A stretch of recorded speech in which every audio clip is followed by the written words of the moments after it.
古人曾在书中记载自己看到的天马形象：天马常飞腾天都莲花珠峰，银鬃金毛，四足皆蓬以祥云，须臾越过数十峰。也就是说，天马这种神兽经常在黄山的天都峰和莲花峰之间出没，它们长着银鬃金毛，踩着七彩祥云，能够飞檐走壁，转眼间就越过了几十座山峰。而在青海三江源国家公园一处陡峭的乱石坡上，工作人员就发现了一只天马的身影。这里是万物灵，欢迎关注熊探长带你探索有灵万物。这头天马的体型较大，四肢却不像骏马那样修长，头颈部有银色鬃毛分布。它的长相十分奇特，蹄像牛，腿像马，头像羊，尾像驴。最让人印象深刻的是它头顶上那一对似鹿非鹿的角，用四不像来形容它再贴切不过了。在这里现身的天马不止一只，监测点拍到了多只体态各异的天马，它们在林间穿梭，身手敏捷。虽然有好几位兄弟姐妹，但总是单独出没。森林、溪谷和悬崖峭壁都是他们踏青的好地方，就算是在高速摄影机下，也只能勉强记录下他们矫健的身姿。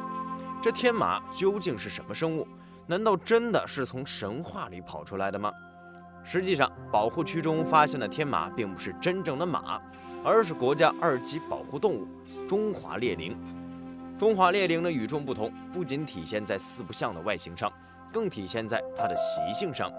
猎羚主要栖息在高山森林地带，平时喜欢出没于悬崖绝壁之间，或者藏身于密林之中。它们飞檐走壁的本事堪称一绝。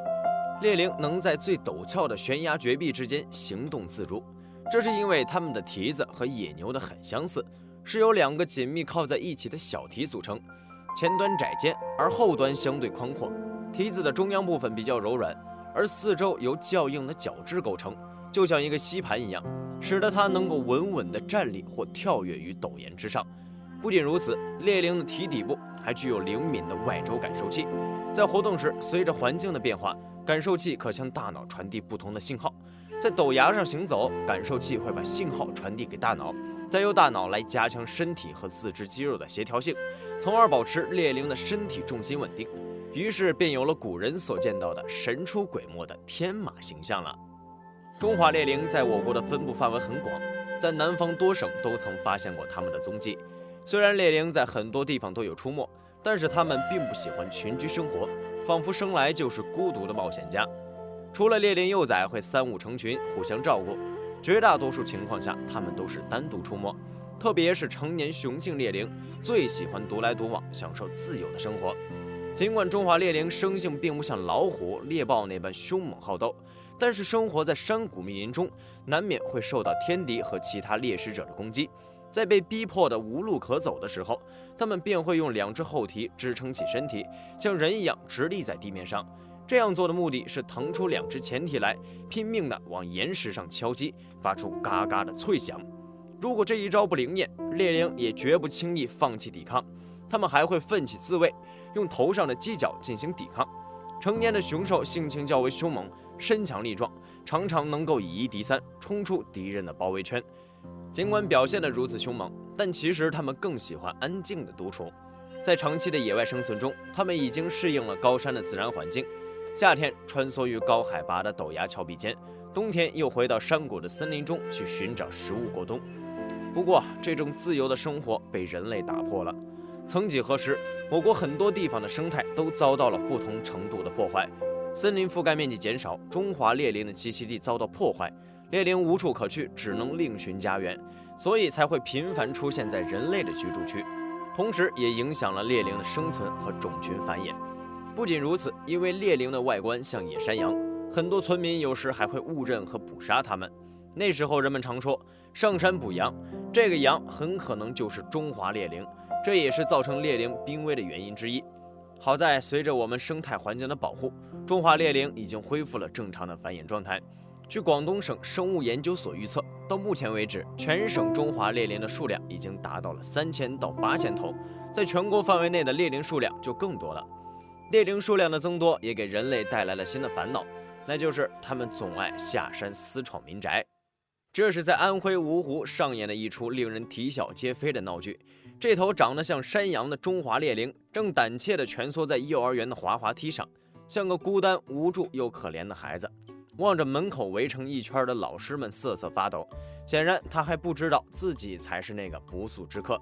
突然门口又多出了好些人，这是接到消息前来的消防和公安人员。看到这一幕的猎羚似乎想要开始逃跑了，他从滑梯上滑下来，却被脚下密密麻麻的弹球绊倒，仿佛陷进了沼泽一般，有劲儿没处使。此时的他大概只想说一句话：我好想逃，却逃不掉。这个小黑兽看起来人畜无害，甚至有点不太聪明的样子。不过消防和民警一时也拿不准这是不是他的伪装，生怕他在幼儿园里横冲直撞伤到孩子们，只得先采取麻醉的方法将他带出幼儿园。经过专家的辨认后，才最终确认了这是国家2级重点保护动物中华猎羚。经过检查后，发现猎羚的身体状况良好，后续也被放归到了野外。实际上，中华猎羚私闯民宅的事件时有发生，在四川甘孜州兴隆县就出现过类似的事件。当地一位村民一大早就找到警察局报案，说自己家的房顶上出现了一只野山羊。警察迅速前往这位村民的家中，这一看哪是什么野山羊，分明就是中华猎羚呀！但是这只猎羚很警惕，怎么吸引也不肯束手就擒，一直待在房顶上不愿意下来。后来工作人员花了4个小时的时间才将这只猎羚制服，最后驱车送往山林。喜欢独来独往穿梭于山林和悬崖间的中华猎羚，为何却对人类居住区这么感兴趣呢？准确地说，他们或许是对人类家里的食物感兴趣，所以才时常下山私闯民宅。尽管他们敢于频繁地下山从村民家里拿一些食物，但是他们的脑袋瓜似乎并不聪明，每次都是迈着轻快的步伐，一溜烟就奔向了村民家的菜地和仓库，结果却又总是被委屈地逼到角落里，最终灰溜溜地被民警带走。当然，他们的待遇不算差，至少每次被带走时都会有3、4位民警8抬大轿请他们离开，生怕磕着碰着，周围还有无数人驻足围观。不过我们还是希望猎羚们待在自己的山林里自由自在地奔跑，不要再给工作人员添麻烦了。非常感谢您看完本期万物灵，欢迎点赞、评论加关注，您的关注是熊探长探秘的最大动力。